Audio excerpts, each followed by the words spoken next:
Bismillahirrahmanirrahim. Assalamualaikum warahmatullahi wabarakatuh. Bismillah, alhamdulillah, alhamdulillahi rabbil alamin. Wa bihi nasta'inu ala umuri dunya waddin. Salatu wassalamu ala asrafil anbiya wal mursalin. Ala alihi wa sahbihi ajma'in amma ba'd. Rabbi israh li sadri wa yassir li amri wa hlul 'uqdatam min lisani yafqahu qawli. Allahumma sholli ala Sayyidina Muhammad wa ala ali Sayyidina Muhammad. Bismillah, Alhamdulillah kita berjumpa kembali pada kajian Rumah Hijrah Yayasan Al-Qalam Kota Cirebon. Pertama-tama marilah kita panjatkan puji syukur kehadirat Allah Subhanahu wa Ta'ala yang telah melimpahkan nikmatnya, karunia-Nya kepada kita yang tidak terhitung banyaknya, sehingga kita masih diberikan kemudahan untuk berjumpa di malam yang insya Allah berkah ini. Salawat serta salam semoga selalu tercurahkan kepada junjungan kita Nabi Muhammad Sallallahu Alaihi Wasallam. Semoga dengan istiqomahnya salawat yang kita lantunkan menjadikan wasilah untuk kita mendapatkan kemudahan, mendapat syafaat melalui beliau kelak. Amin, amin, ya rabbal alamin. Baik, yang sama-sama kita hormati, kita muliakan guru kita Ustadz Abdillah, yang menghormati Bapak Ibu peserta kajian Rumah Hijrah Yayasan Al-Qalam Kota Cirebon. Langsung saja kita buka kajian kita pada malam hari ini dengan bersama-sama membaca basmalah. Bismillahirrahmanirrahim. Pada guru kita Ustadz Abdillah untuk penyampaian materinya kami persilahkan.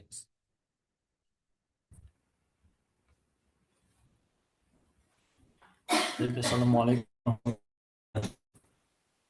Waalaikumsalam warahmatullahi wabarakatuh. Suara saya.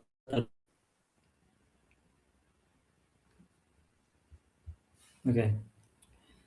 A'udzu billahi minasyaitonir rajim. Bismillahirrahmanirrahim. Alhamdulillah. Alhamdulillah nasta'inuhu wa nasta'fizuhu wa nastaghfiruh. Wa na'udzu billahi min syururi anfusina wa sayyiati a'malina. May yahdihillahu fala mudilla lahu wa may yudhlilhu fala hadiya lahu. Allahumma shalli wa sallim ala sayyidina Muhammadin wa ala alihi wa ashabihi ajma'in amma ba'du. Allahu mukarramin wa muhtaramin. Hayyanatu ilallah bi kalami Imam Hasan al-Basri, Allahumma anta rabbuna farzuqna al-istiqamah. Ibu bapak, teman-teman, para hadirin dan juga Ustadz Adib, Masya Allah ya. Di malam hari ini kita berusaha menyempatkan diri bersama-sama menjalin tali silaturahmi, satu frekuensi dalam kebaikan ya. Ini kita habis mungkin sebagian energi kita beraktivitas hari ini ya. Ada yang di sekolah, ada yang mungkin di kantor, ada mungkin di lapangan, semuanya ya, termasuk ibu bapak para hadirin yang juga membantu. Ya, sampaikan ayat ad'u bidu'ai Imam Hasan al-Basri. Mari kita sama-sama berdoa ya, selain tadi basmalah dan juga sudah kita masing-masing barangkali membaca Al-Fatihah, kita juga bisa berdoa dengan doa yang saya sampaikan kalam Imam Hasan al-Basri. Allahumma anta rabbuna farzuqnal istiqomah. Allahumma anta rabbuna, ya Allah, Engkau adalah pelindung kami, Engkau adalah Rabb kami, maka berikanlah kami rezeki keistiqomahan. Ibu, Bapak hadirin, termasuk Ustadz Adib ya, dan juga saya, ternyata istiqomah itu adalah rizki ya, pemberian dari Allah, dan itu juga bisa kita minta Selain kita minta juga kita perlu ikhtiarkan, begitu.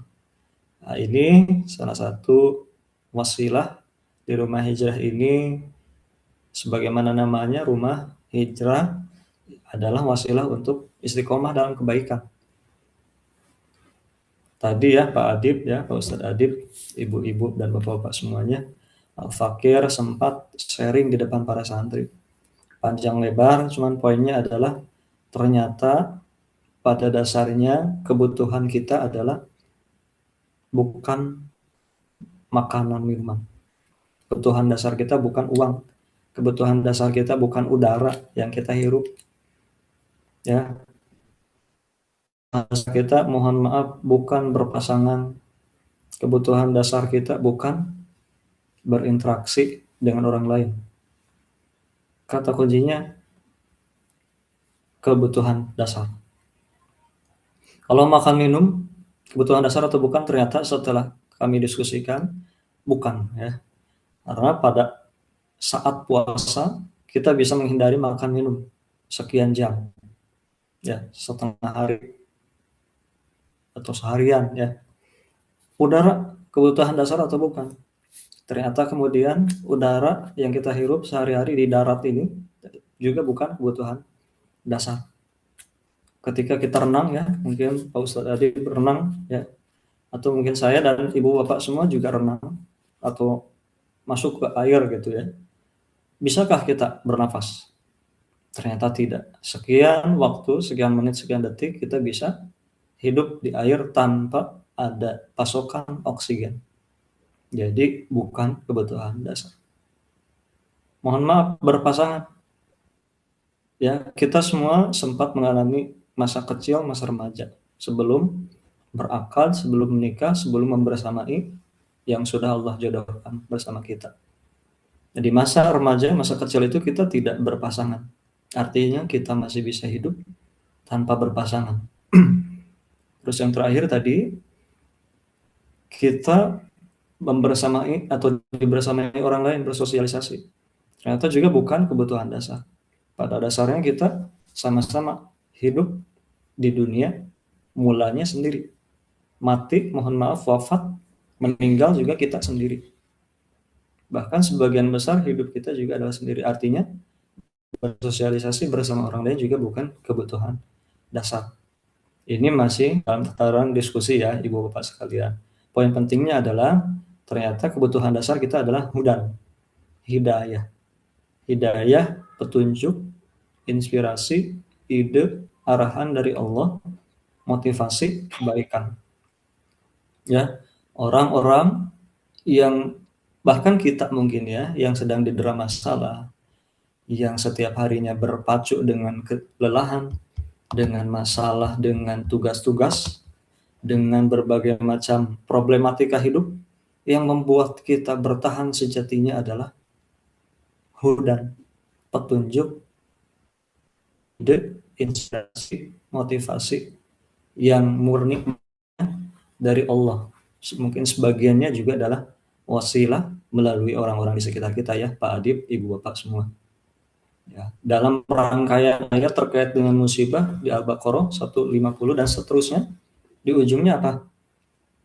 Di ujungnya adalah Allah sampaikan orang-orang yang diberi petunjuk. Pada ujungnya, sebelum kita mencari solusi, yang kita harapkan ketika mendapatkan sesuatu, iya capek, iya berat, iya sakit, perih, dan sebagainya dalam problematika hidup, ujung-ujungnya yang ternyata perlu kita cari sebagaimana arahan Allah adalah hudan, petunjuk, arahan, ketenangan, kebaikan, ide. Nah, termasuk sekarang Ibu Bapak sekalian di sini, mohon kita bareng-bareng untuk memanfaatkan momen yang Allah berikan kali ini, bagian daripada hidayah yang Allah berikan. Yang mungkin tadi sambil masak ya, terdengar ada suara-suara masak seperti itu. Itu Masya Allah masih bisa kita bergabung. Ya, itu kita pertahankan dengan keistiqomahan sebagaimana tadi kalam dari Imam Hasan Al-Basri. Baik lagi berkaitan dengan tema ya. Ini insya Allah direkam ya Ustadz Adib, dan ini bisa kita bareng-bareng nanti diputar lagi bersama-sama teman-teman, ibu bapak, anggota atau member di rumah hijrah yang 500-an itu mudah-mudahan mendapatkan manfaatnya. Khususnya kepada Al-Fakir. Amin ya rabbal alamin. Bismillahirrahmanirrahim. Melanjut, setelah kita bahas terkait dengan istiqomah, kita bahas terkait dengan hidayah, ya, bahwa hidayah adalah kebutuhan dasar kita. Ya. Selanjutnya, untuk mempertahankan itu semua, insya Allah kita memerlukan yang namanya pemahaman terhadap hijrah, ya, sebagaimana namanya rumah hijrah. Oke, izin saya sampaikan slide ya. Ini ibu bapak sekalian bisa nanti di screenshot atau nanti dilihat di materinya begitu. Jelas Ustaz Adib? Ada nggak, kelihatan nggak?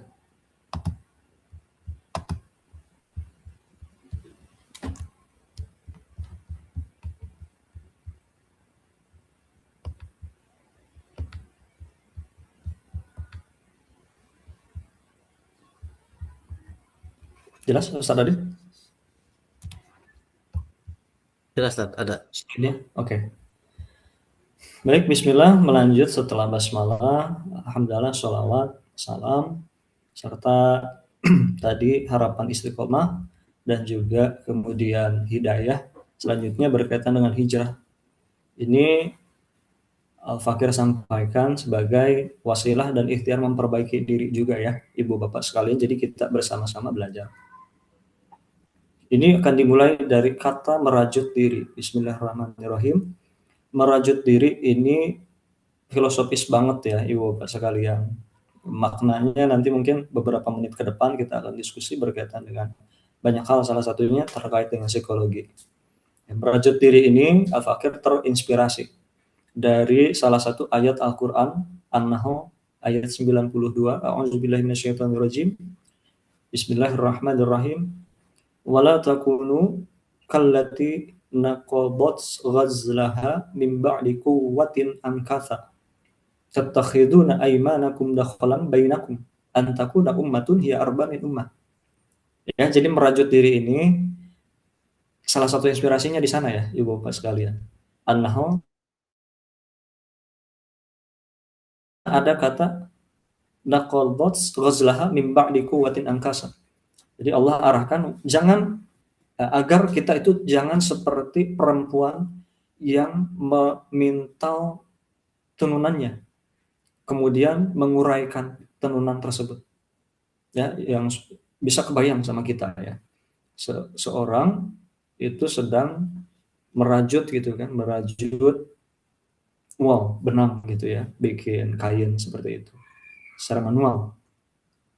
Nah, tapi kemudian setelah bikin itu sekian meter, sekian panjangnya, bahkan bisa dipakai, perempuan tersebut ya menguraikannya kembali. Betapa ruginya sekali gitu ya. Udah bikin capek-capek seperti itu, tapi kemudian diuraikan. Ya, capek ya, waktu, capek, tenaga, capek mungkin uang juga keluar, energi keluar gitu ibu bapak semua. Itu mirip kayak hidup kita. Ada hubungannya sekali dengan makna hijrah. Begitu. Nah, pada dasar hijrah ini masih ada di masa kita momen tahun baru ya, Ustaz Adib dan Ibu Bapak semua. Di tahun baru ini yang identik dengan makna hijriah ini, apa sih sebetulnya yang kita harapkan satu tahun ke depan, satu kata yang kita harapkan?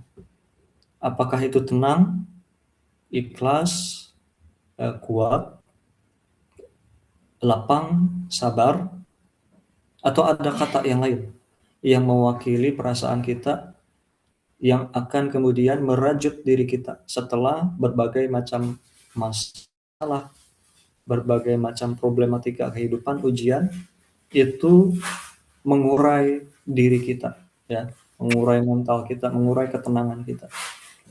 Pegang satu kata yang bisa kita berdayakan. Kita semua merindukan hati.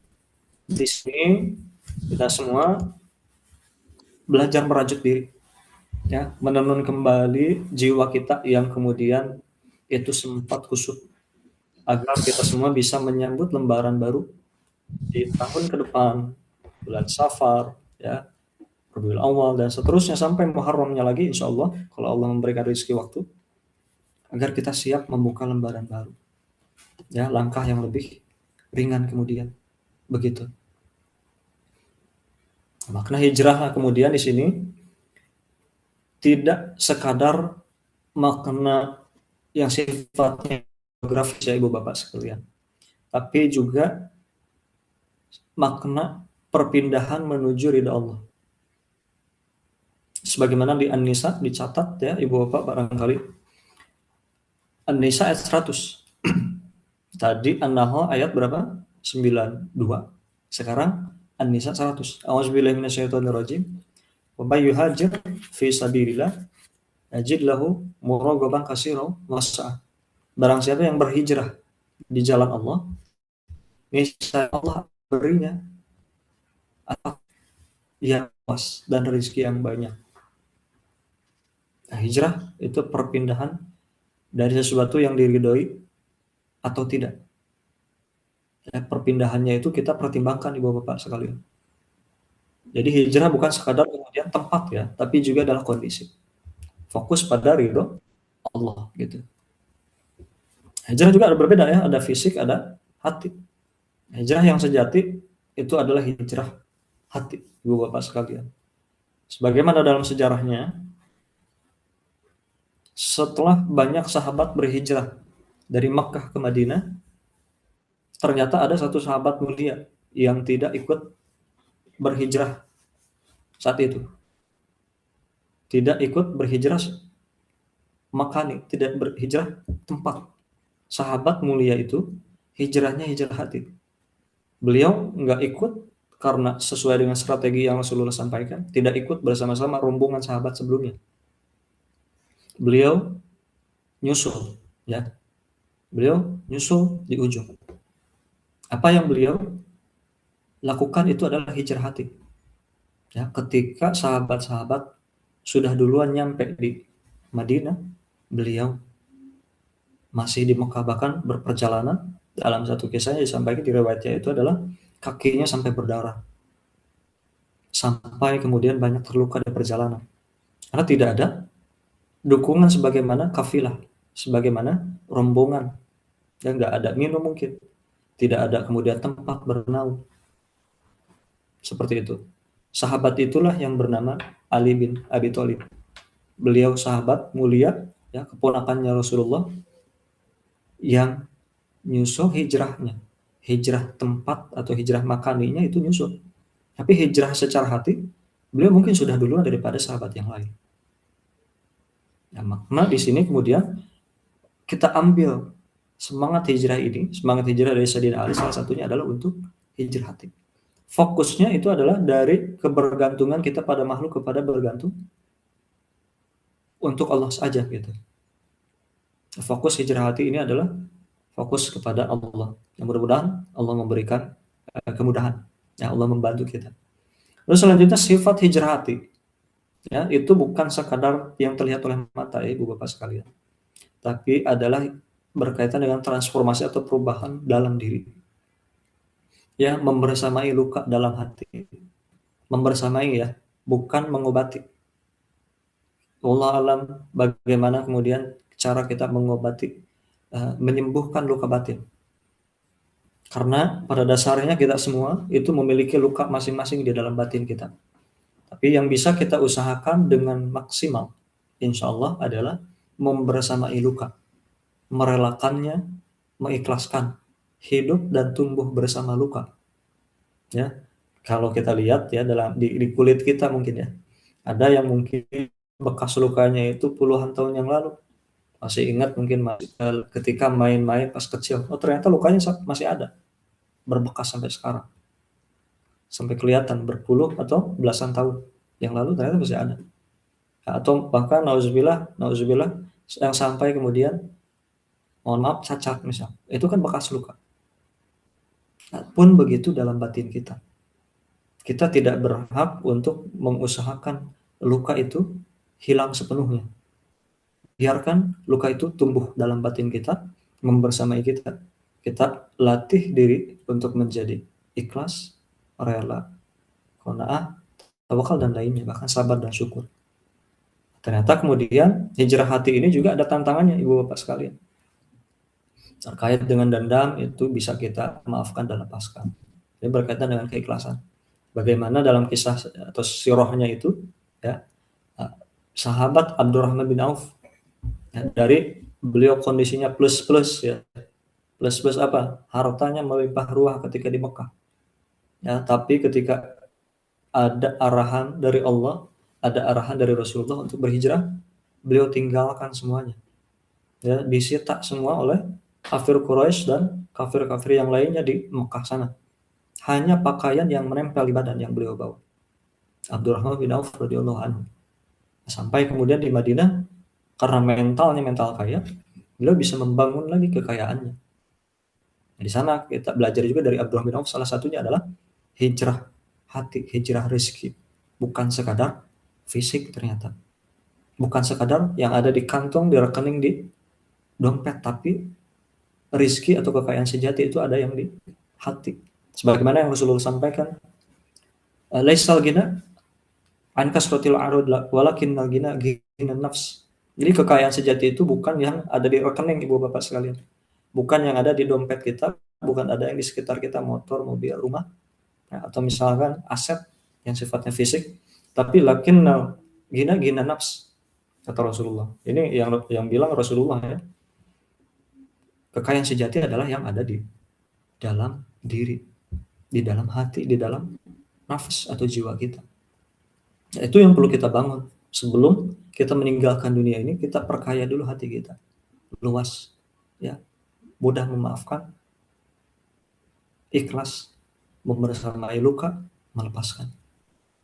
Nah, Ibnu Qayyim Az-Zawjiyah berkata, hijrah yang paling besar adalah hijrahnya hati dari cinta dunia menuju cinta akhirat. Itu yang bisa kita maknai juga ya. Terus tadi kembali lagi ke poin awal terkait dengan merajut diri, menyehatkan ya, bahwa yang menguraikan yang menguraikan jiwa kita, kebahagiaan dan ketenangan kita, ya ternyata banyak ya Ibu Bapak sekalian. Beberapanya adalah overthinking. Kalau dalam bahasa Quran adalah khauf, ya takut, kebanyakan mikir, terlalu banyak menganalisis ya, bertanya, nanya lagi, tapi terlalu sedikit tindakan, tertahan di pikiran, banyak pikiran. Ya, kalau ada banyak pikiran di pikiran, ya itu segera diluaskan, segera dipasrahkan begitu. Banyak caranya. Insya Allah kalau ada waktu kita bahas juga bagaimana. Terus rasa takut tadi masih nyambung ke overthinking. Takut gagal, takut dihakimi, takut kehilangan zona nyaman, susah move on gitu ya. Itu juga masuk ke sana. Ya.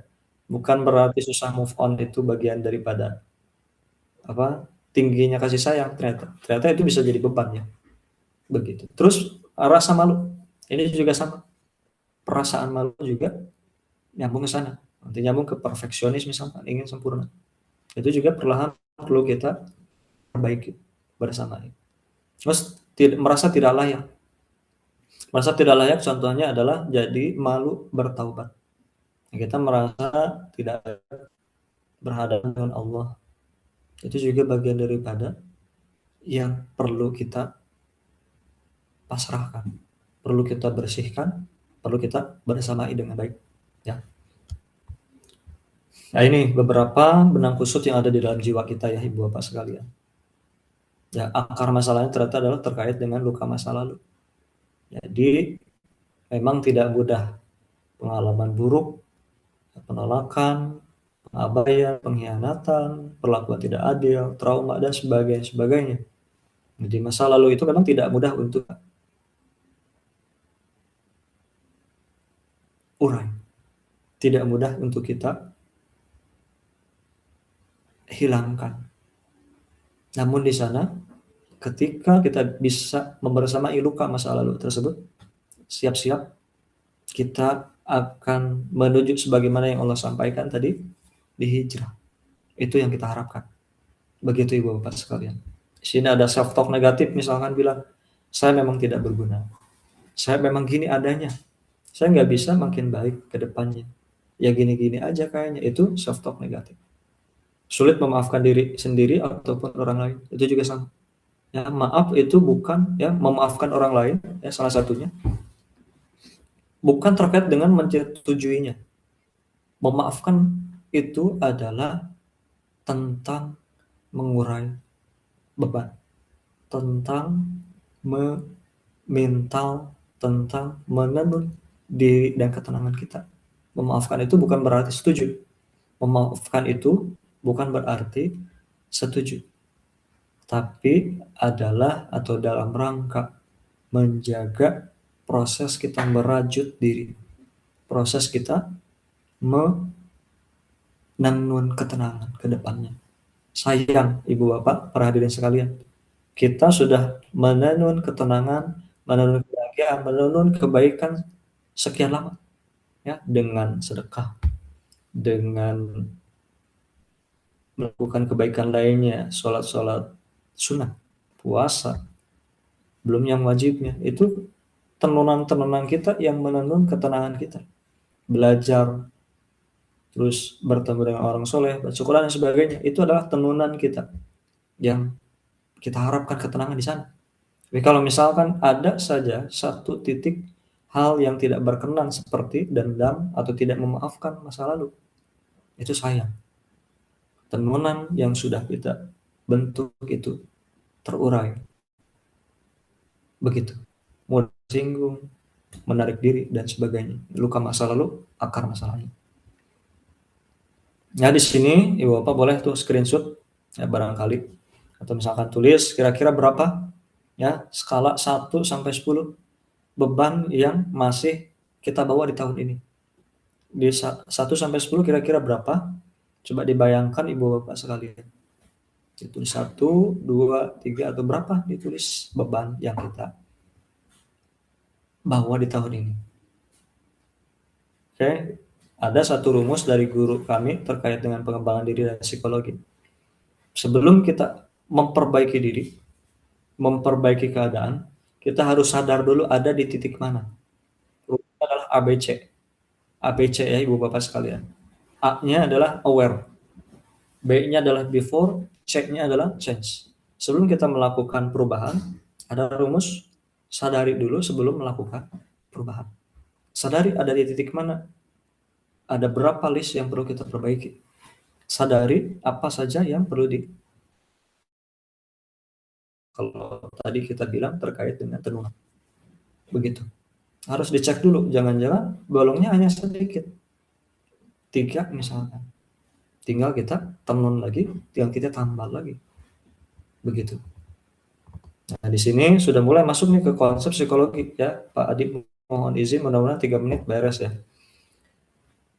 Bergeser ke pendekatan berbasis kekuatan. Dalam psikologi positif namanya ada strength based awareness. Jadi kita itu sadar akan kekuatan diri kita. Ya, pertama ya dari penyembuhan, berkaitan dengan penyembuhan ini Ibu Bapak hadirin sekalian. Itu dimulai dari mengenali apa yang kita miliki. Ya, penyembuhan itu dimulai dengan mengenali apa yang kita miliki yang masih utuh, yang bisa kita berdayakan. Di flashback lagi, dicek lagi ke belakang, mana yang bisa kita berdayakan. Ya, Allah masih memberikan kepada kita kekuatan sampai ada di detik ini kita masih bertahan, masih bisa gabung Zoom, masih bisa mendengar rekaman ini atau suara ini, termasuk Al-Fakir saya pribadi. Artinya Allah masih menitipkan kekuatan, masih menitipkan kita untuk bisa melakukan penyembuhan kebaikan ke sana.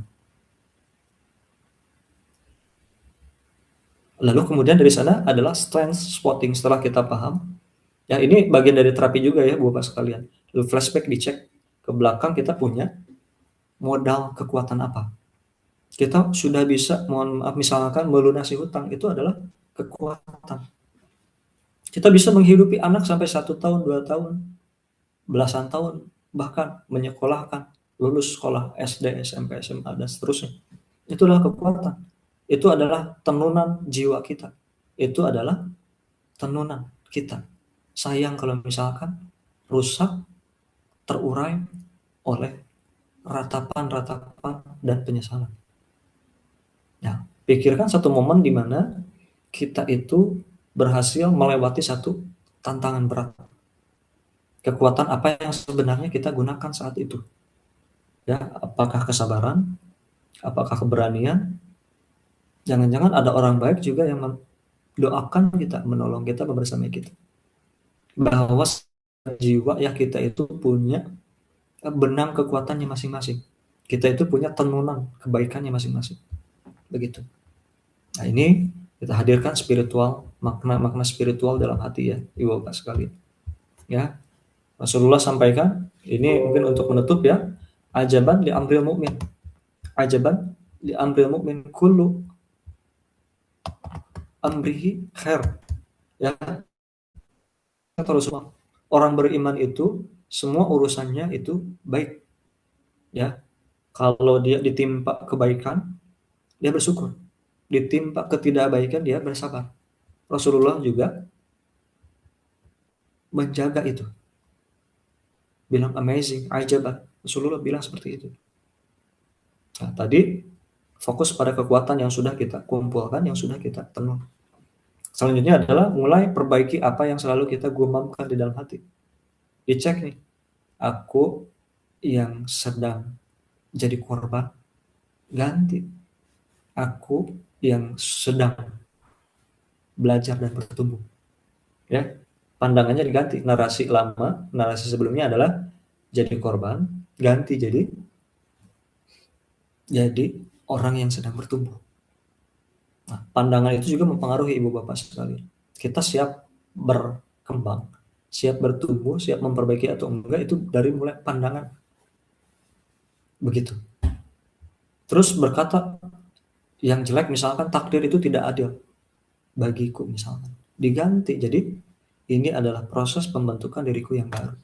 Ini adalah proses yang Allah berikan menjadi modal kebaikan di masa-masa selanjutnya. Ini terakhir sampaikan, bersama kesulitan ada kemudahan. Ya, ini akan selalu mengobati, akan selalu menjadi penyejuk ya, Ibu Bapak sekalian. Ayat ini menjadi penyejuk ketika luka batin itu muncul, ya. Ya, luka itu kembali muncul misalkan. Luka batin itu sesungguhnya bukan yang menghalangi kita untuk berhijrah ya Ibu Bapak sekalian. Ini ya, luka itu sebetulnya adalah bahan baku yang Allah titipkan. Sesuatu yang Allah titipkan untuk membukakan kebaikan-kebaikan selanjutnya. Ya, kita dizolimi, mohon maaf misalkan. Kita dilukai, kita kemudian dibohongi, dihianati, dan sebagainya oleh orang lain misalkan. Atau ada luka-luka yang lalu. Itu semua sudah Allah izinkan. Garis bawahi, semuanya sudah Allah izinkan. Artinya ada sesuatu di balik itu Ibu Bapak sekalian. Ya, kalau misalkan kita ibaratkan sebagai tanaman, luka-luka itu barangkali adalah bagian daripada pupuk. Daripada pupuk. Ya, ini satu atau dua ayat yang bisa mendinginkan kita. Inna ma'al usri yusra. Inna ma'al usri yusra.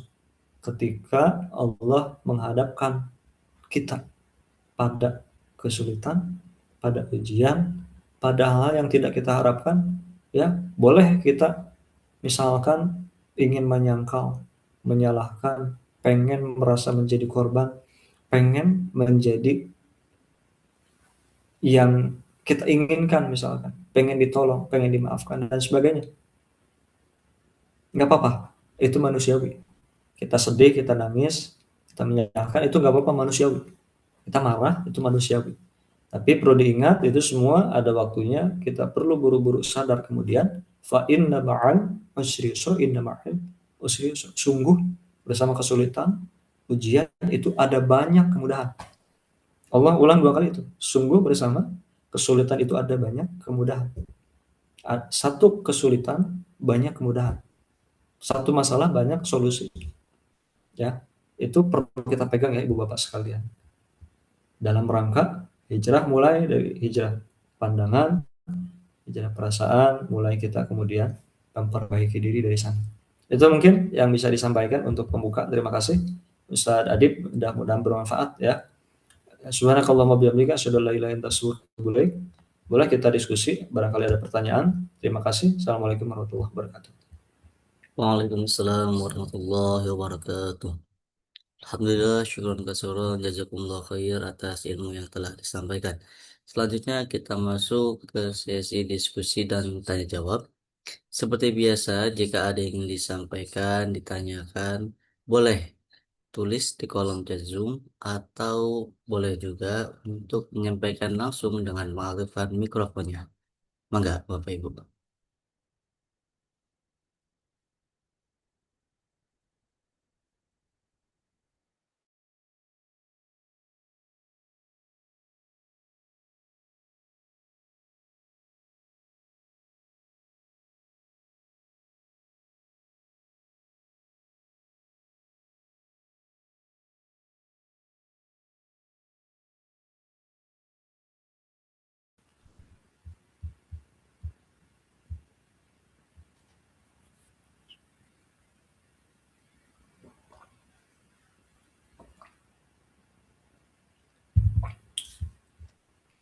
Oke, Ustadz Adib, ini sebetulnya masih ada beberapa slide ya.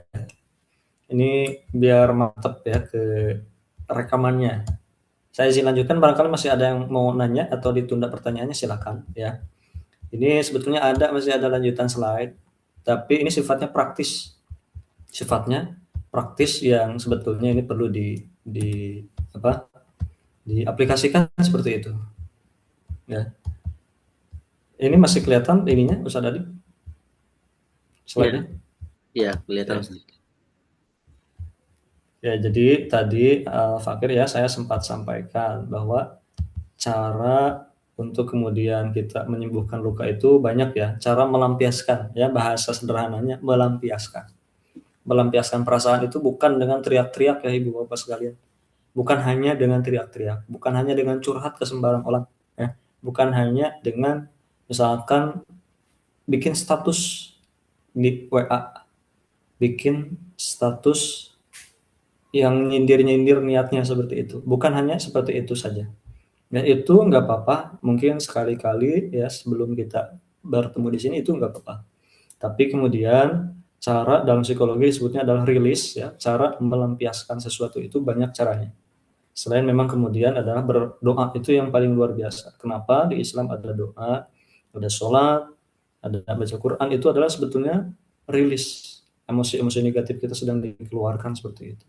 Nah, dalam psikologi ini disambungkan ya. Pertama misalkan contohnya rilis atau melampiaskan emosi negatif itu misal dengan jurnal ya, journaling, nulis apapun yang ada di pikiran dikeluarin di jurnal itu, ditulis ya.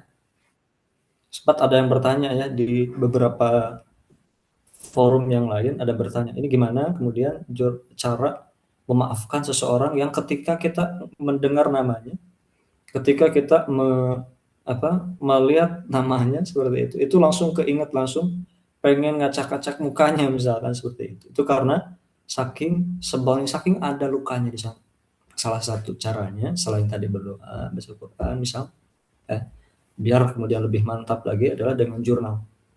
Ya, tuliskan apapun yang ada di pikiran terkait orang tersebut. Ya, setelah itu bisa dibakar. Ya, si jurnal itu dibakar atau diketikkan, itu langsung dihapus, hilang sudah bersama perasaan itu. Kita dalam rangka memaafkan, dalam rangka melepaskan, bukan berarti setuju, sekali lagi ya, bukan berarti setuju, tapi adalah dalam rangka menjaga diri dari dendam, dari hasad. Begitu. Kita tulis, terus kita bakar, kita lepaskan seperti itu. Lebih bagus lagi kita bawa dalam doa, ya Allah, ampunilah dia, berikanlah dia hidayah. Menyangkal ya, atau misalkan bikin status sekali dua kali sudah dimaklumi, nggak apa-apa ya. Curhat sana sini terkait orang tersebut kepada orang yang bukan pas atau bukan tempatnya, wis nggak apa-apa ya, biarin. Nah, sekarang teman-teman ibu bapak semua sudah mendapatkan salah satu ilmu dari psikologinya, misalkan seperti ini. Oh, nggak bisa ke psikolog, nggak bisa ke guru yang dipercayai, bingung semua orang, ya nggak apa-apa, contoh saja atau bisa lakukan journaling. Tulis ya, sisihkan 5 menit misalkan setiap malam, jujur dan sederhana, sampaikan itu semua ya, biar lebih mantap. Tadi contoh misalkan dibakar, kalau di file itu dihapus langsung, hilang atau terbang bersama kenangan, cukup seperti itu. Atau misalkan oh belum bisa nih nulis tangan, apalagi belum bisa ngetik, pakai VN aja gitu, VN WA ke pribadi, langsung dihapus. Lanjutnya adalah berdoa, begitu, itu bisa dilakukan. Terus selain itu juga ada beberapa zikir ya yang bisa dilakukan, misalkan di motor, itu di depan laptop, sambil scrolling gak apa-apa, sambil zikir misalkan ya, scrolling yang baik pastinya ya. Zikir penenang hati, misal di sini ketika emosi memuncak atau marah, ketika dengar nama tersebut, ketika misalkan kita digunjingi, atau misalkan lagi ada di kondisi yang tidak kita harapkan ya, yang bisa kita lakukan pertama kali actionnya adalah tarik nafas dalam. Sadari dulu nafas ini, dalam psikologi sebutnya adalah mindfulness, atau misalkan break state ya. Jadi kita paham break, ketika ada masalah itu di break dulu kondisinya, kita sadari dulu, tarik nafas, keluarkan, sadari gitu. Atau lebih mantap lagi, ditambah dengan zikir hasbunallah wa ni'mal wakil ya. Al-Fakir pernah dapat tuh salah satu zikir gitu, hasbunallah wa ni'mal wakil.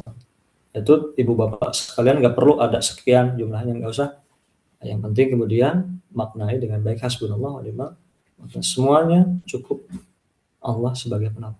Terus adalah misalkan lagi gelisah, lagi overthinking terhadap seseorang, terhadap sesuatu ya, actionnya gimana? Kalau tadi adalah sadar nafas, yang selanjutnya ketika overthinking atau banyak gelisah gitu ya, yang bisa dilakukan adalah tata fokus pada masa kini. Karena kita hidup di masa kini ya, bukan masa depan, bukan masa lalu. Hidup kita ada di detik ini, menit ini, saat ini, ibu bapak sekalian. Itu tantangan buat Al-Fakir juga yang ngomong ini ya. Itu nggak mudah memang, tapi itu adalah ujian kita, adalah hijrah kita setiap hari. Fokus pada masa kini di sini. Fokus gitu. Setelah tarik nafas, ya, atur nafas, fokus. Oh, sekarang lagi di kerjaan, di kantor misalkan, lagi bersama si ini, lagi bersama pasangan. Ya, lebih mantap lagi ditambah apa? Antidot atau obatnya, tambah dengan istighfar dan sholawat. Nah, dicoba ya ibu bapak sekalian, boleh di screenshot, boleh nanti mungkin cek rekamannya, begitu.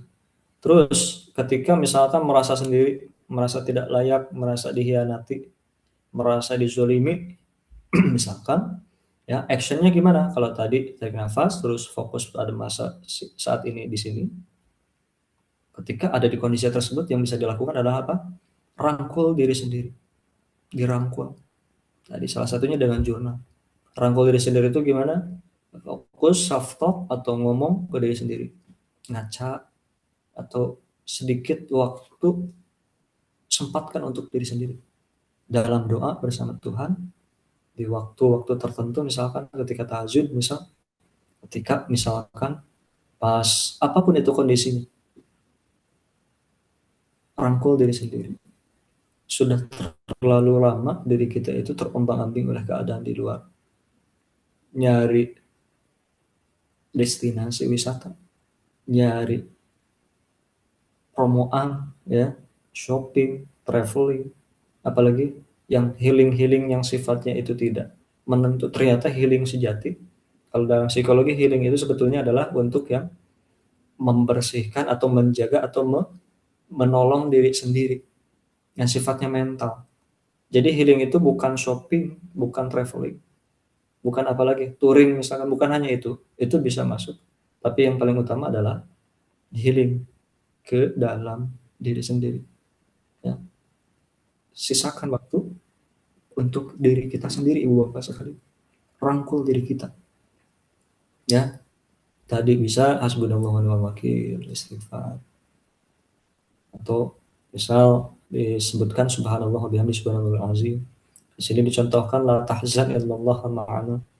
Atau tadi yang disebut Al-Insyirah 56 itu, 5 sampai 6. Fa inna ma'al usri yusra, inna ma'al usri yusra, itu bisa juga dilakukan. Begitu.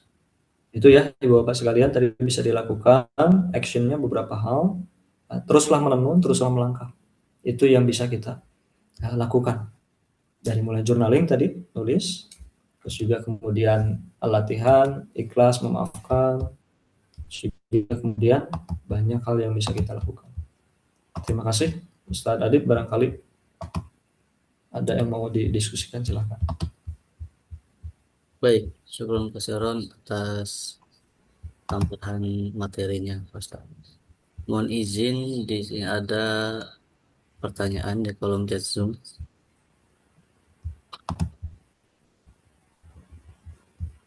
Pertama, Assalamualaikum Ustaz.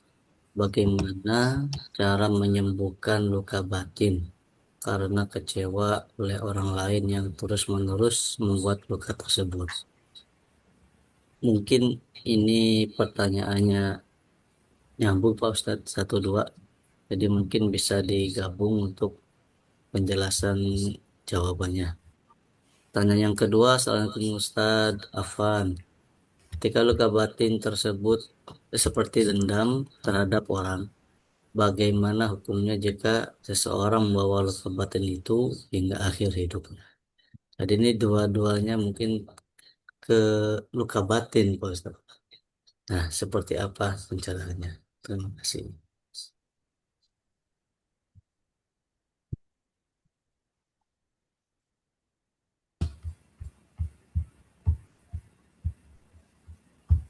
Oke, bismillahirrahmanirrahim.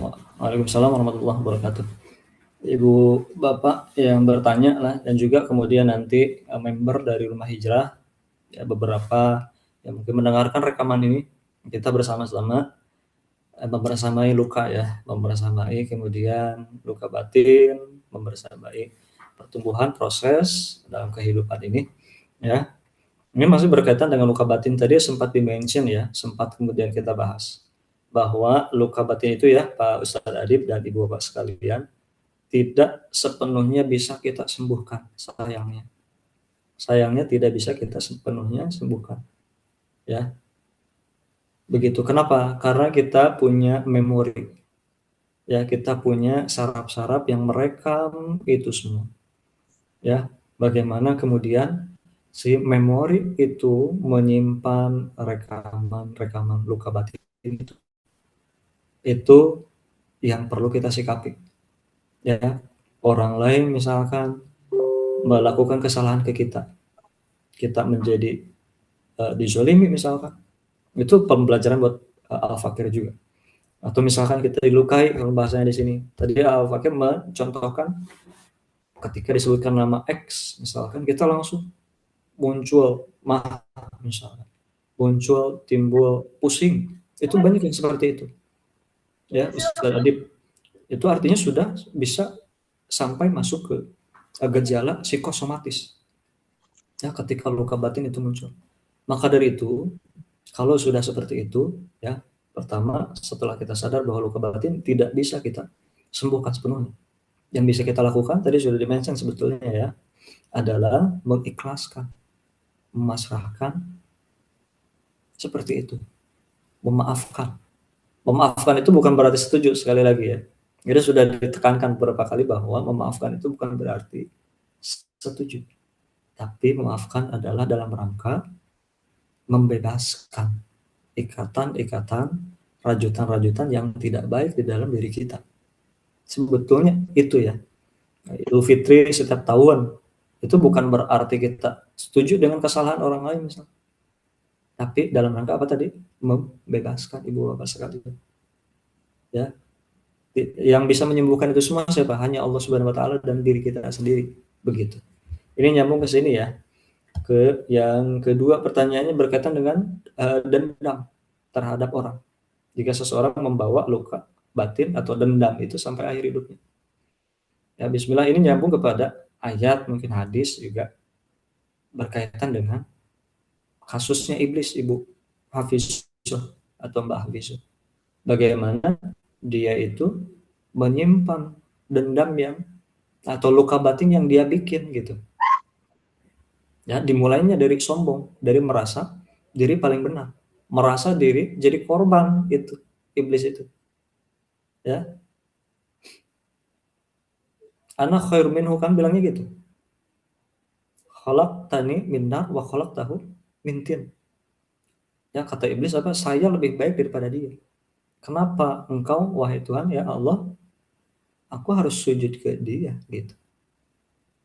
Nah, itu hukumnya kalau secara fikih mungkin Ustadz Adib lebih mantap ya. Kalau saya mungkin secara tasawuf mungkin ini nyambungnya adalah bisa jadi haram ya ibu bapak sekalian. Karena ini pada bahasa hasad. Nah ini kita perlu ingat ada salah satu hadis potongannya adalah wa mazadallahu abdan bi'afin illa izzan. Rasulullah sampaikan. Wa mazadallahu abdan, dan tidaklah Allah menambah sifat maaf bagi hamba ya, melainkan akan semakin mulia hamba tersebut. Artinya apa? Ketika kita pengen naik tingkat, pengen lebih mulia lagi, pengen tinggi derajat kita di hadapan Allah, insya Allah adalah apa? Memperbanyak, memperkuat sifat maaf. Jadi, pakai sampaikan ini terakhir mungkin Ustaz Adib ya, menjawab pertanyaan dua ini, jadi Ibu atau Mbak, bahwa kita sebagai manusia sangat valid, sangat maklum ketika marah, sangat maklum ingin menyalahkan, sangat maklum ingin menjadi korban, sangat maklum merasa disolimi, sangat maklum sekali karena kita manusia. Tapi kita perlu sadar, kita ada Allah, ada Rasulullah, ada hari akhir. Tidak bisa kita terus menyimpan hal-hal itu sampai berkepanjangan, seperti dicontohkan oleh contoh atau teladan tidak baik iblis. Begitu. Nah, tadi sudah disampaikan ya, dicek lagi terapi-terapi contoh-contohnya ya di rekaman. Nanti bisa ditanyakan ke admin mungkin ya, atau di grup barangkali. Ya, beberapa treatment yang bisa dilakukan tadi di frame terakhir ya. Begitu.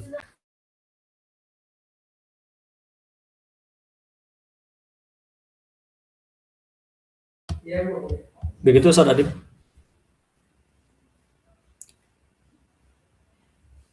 Baik, alhamdulillah syukur kasiron atas jawabannya Pak Ustaz. Kemudian ada satu pertanyaan lagi yang masuk di kolom chat Zoom. Bismillah, Afwan, izin bertanya bagaimana Islam memandang gangguan mental? Apakah ada kaitannya dengan turun naiknya iman? Oke, bismillah. Tadi kita berangkat kalau dari Islam ini pasti akan berpedoman berlandaskan Allah dan Rasulullah ya. Al-Quran, hadis, lebih jauhnya kalam ulama, ini seperti itu ya. Ternyata kemudian setelah belajar beberapa keilmuan dalam psikologi ya, khususnya psikologi positif misalkan, ini sangat relate sekali dengan keislaman. Ya, sangat relate sekali dengan keislaman dan juga nyambungnya pada iman. Dan banyak sekali ayat dan hadis yang berkaitan dengan mental ya, Mbak atau Ibu Maya. Nah, jadi di sini berkaitan dengan kesehatan mental tadi disampaikan beberapa hadis sudah disampaikan juga ya, dimention. Tadi terakhir dimention wa mazadallahu abdan bi'afwin illa izza. Terkait dengan memaafkan itu adalah isu kesehatan mental tuh. Begitu. Terus gangguan mental. Gangguan mental ini luas sekali ya. Ada bahkan dalam psikologi ada pedoman khususnya ya, itu banyak ya. Atau yang biasa kita dengar di medsos mungkin NPD, atau misalkan FOMO, atau apalagi Ustaz Adib, atau misalkan post power syndrome. atau OVT, overthinking, itu adalah isu-isu gangguan mental. Atau misalkan lagi anxious, dan masih banyak lagi. Itu berkaitan dengan Islam. Kita misalkan bisa ambil dari Quran surat Asy-Syams. A'udzubillahi minasyaitonirrajim. Wa nafsi wa ma sawwaha fa alhamaha fujuraha wa taqwaha. Qad aflaha man zakkaha. Nafsi itu adalah isu mental. Itu yang nggak bisa kita lihat. Sesuatu yang ada di dalam diri kita. Nggak bisa kita lihat secara kasat mata. Itu adalah mental. Dan gangguan mental itu menjadi diisukan juga. Bahkan nyambung dalam fikih ya. Mungkin Ustaz Adib juga mungkin banyak membahas berkaitan dengan bagaimana seseorang itu misal ketika sholat itu ada yang takbirnya nggak beres-beres. Ustaz Adib ya? Ada ya? Allah Akbar, Allah kayak gitu ya. Terus wudhunya diulang-ulang. Itu nyambung masuk kepada gangguan mental. Ya, ada tuh seperti itu masuk ke sana. Dan itu sudah pada tahap level tertentu lebih tinggi lagi. Yang terapinya atau treatmentnya juga lebih berat ya. Prosesnya panjang untuk yang seperti itu. Itu di sana. Waham ya, itu dalam istilah fikihnya nanti menyambung waham. Begitu.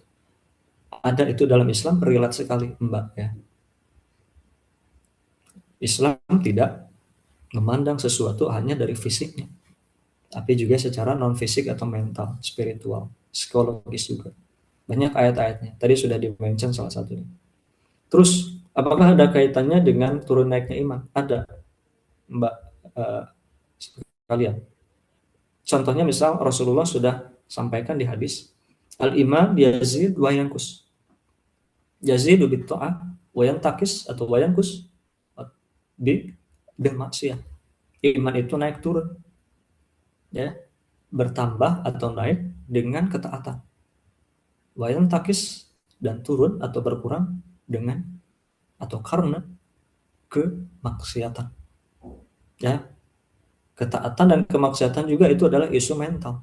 Kita disiplin, istiqomah, konsistensi, itu juga adalah isu mental, isu kesehatan mental. Ya, kita bisa taat tadi di awal, balik lagi coba nanti dicek lagi, istiqomah juga adalah berkaitan dengan mental. Disiplin atau misalkan kita positive thinking itu juga kan mental. Husnuzon kalau di istilah Islamnya mungkin ya, itu juga mental. Begitu, itu sangat relate sekali ya. Islam memandang sesuatu juga dari sisi mental, spiritual. Itu kenapa ada tazkiyatun nafs. Itu kenapa ada ilmu tasawuf, ada ilmu akhlak, ilmu adab, itu karena ada gangguan-gangguan mental yang perlu disikapi dengan baik. Ya, mental yang nggak baik itu nyambung pada akhlak seseorang yang nggak baik juga nanti. Ditutup ya. Ala inna fil jasadi mudghah. Idza soluhat soluhal jasadu kullu. Wa idza fasadat fasadal jasadu kullu. Ala wa hiya al-qalb. Jadi di dalam diri kita itu ada sekerat daging yang sifatnya fisik ya. Rasulullah mudghah itu adalah fisik. Kalau fisik atau sesuatu daging itu baik, maka baiklah seluruhnya. Kalau tidak baik, maka tidak baiklah seluruhnya. Itu amalan, kemaksiatan, dan yang lainnya berkaitan dengan tadi disampaikan, itu nyambung sekali dengan hati. Sedangkan hati adalah tempatnya iman, dan iman itu juga adalah isu mental, isu dalam diri, isu spiritual, isu psikologis. Itu mungkin, terima kasih yang bertanya, Ibu Bapak sekalian. Terus masuk pada makara, mohon maaf apabila ada kekurangan, apabila ada yang kurang berkenan, terima kasih. Yang baik dari Allah, yang kurang, yang buruk dari Al-Fakir. Mangga Ustaz Adib. Allah alam bisawab. Alhamdulillah, syukran kasiron atas jawabannya. Selanjutnya mohon izin Pak Ustadz, karena itu bisa ditutup Ya. dengan closing statement dan doa keberkahan. Oke, alhamdulillah. Wassalatu wassalamu ala Rasulillah wa ala alihi washabihi wa man walah, ba'du.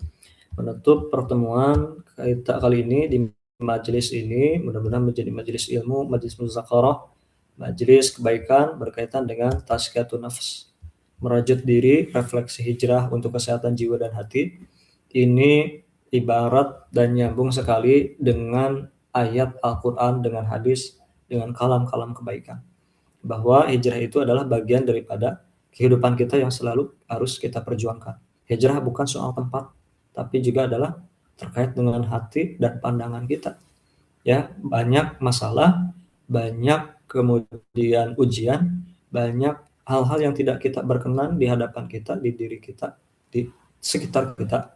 Itu valid, itu nggak apa-apa, itu sudah Allah izinkan semuanya terjadi. Maka dari itu, jalan yang bisa kita lakukan adalah menenun kembali diri kita yang sudah kusut ini, menyusun, menyambut kembali perjalanan baru. Ya, penutup Allah sampaikan, a'udzubillahi minasyaitonirrajim, wala takunu kallatina qadat ghazlaha min ba'di quwwatin angkasa. Allah melarang kita, mewanti-wanti, memberikan caution ya, arahan, danger alert ya, gitu, seperti itu. Jangan seperti seseorang yang sudah menenun kain lalu mencerai-beraikannya, merusaknya setelah dia bikin. Perjalanan hijrah, perjalanan memperbaiki diri menuju ketenangan adalah harapan dan kebahagiaan kita. Sayang kalau misalkan dendam, kalau misalkan sikap respon-respon negatif kita itu merusak apa yang sudah kita lakukan selama ini. Mudah-mudahan Allah tetapkan kita dalam kebaikan sampai istiqomah selalu menghadapi apa yang selalu Allah izinkan di hadapan kita. Apapun itu, selalu kita hadapi dengan kebaikan. Inilah hijrah, kita sama-sama tenun kembali ketenangan, ya, hati kita yang sudah kusut ini perbaiki kembali, kita sambut perjalanan baru ke depannya. Wallahu a'lam bishawab. Subhanakallahumma bihamdika asyhadu an la ilaha illa anta astaghfiruka wa atubu ilaik. Terima kasih Ustaz Adib, Ibu Bapak yang hadir, dan juga para hadirin yang mendengarkan rekaman ini. Terima kasih. Assalamualaikum warahmatullahi wabarakatuh. Waalaikumsalam warahmatullahi wabarakatuh. Alhamdulillah, syukran kasiron, jazakumullah khair atas ilmu yang telah disampaikan. Semoga ilmu-ilmu yang telah disampaikan dapat dengan mudah kita amalkan dengan dalam kehidupan sehari-hari dan menjadi keberkahan untuk kita semua. Amin amin ya rabbal alamin. Alhamdulillah, Ibu Bapak serta kajian Rumah Hijrah Yayasan Al-Qam Kota Cirebon, kita sudah berada di ujung acara. Semoga kita diberikan kesempatan untuk berjumpa kembali di kajian berikutnya. Jika ada yang ingin request barangkali untuk tema kajian berikutnya, boleh menghubungi admin atau bisa disampaikan di grup Rumah Hijrah Mangga Bako. Terima kasih, mohon maaf bila ada kesalahan. Kita akhiri dengan hamdalah dan doa kafaratul majelis. Alhamdulillahirabbil alamin. Subhanakallahumma bihamdik, asyhadu an la ilaha illa anta, astaghfiruka wa atubu ilaik. Mohon izin. Assalamualaikum warahmatullahi wabarakatuh.